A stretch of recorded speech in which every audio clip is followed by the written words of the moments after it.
সজনে ডাঁটা দিয়ে আর উচ্ছে দিয়ে মুগ ডালগুলো ভেজে সিদ্ধ করে নেবো। একটু শুকনো খোলায় ভেজে নিচ্ছি মুগ ডালটা।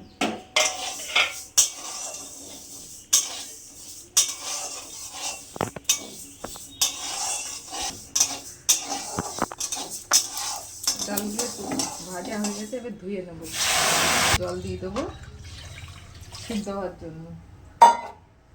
আমি দুটো লঙ্কা দিলাম, এগুলো অল্প সিদ্ধ হয়ে গেছে। এবার এগুলো ভেজে রেখেছিলাম উচ্ছে আর সজনে ডাঁটা দিয়ে দিলাম, আর একটু সিদ্ধ হবে। লবণ দিয়ে দিলাম, হলুদ দিলাম, চিনি দিলাম, একটু জল দিয়ে দিলাম।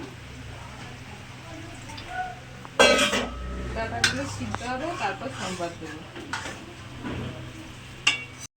ডাঁটা মুগ ডাল, কড়াইয়ে তেল দিলাম, শুকনো লঙ্কা দিলাম একটা, মেথি দিলাম ফোড়নে,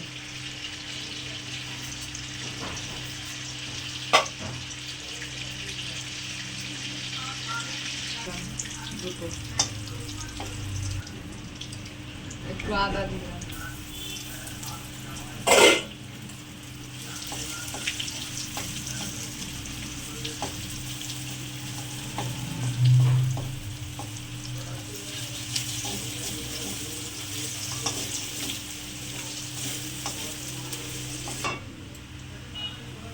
ডালটা দিয়ে দিলাম। 5 মিনিট ফুটবে, তারপরে নামিয়ে নেব। নামিয়ে দিলাম, একটু ঘনই রাখতে হবে।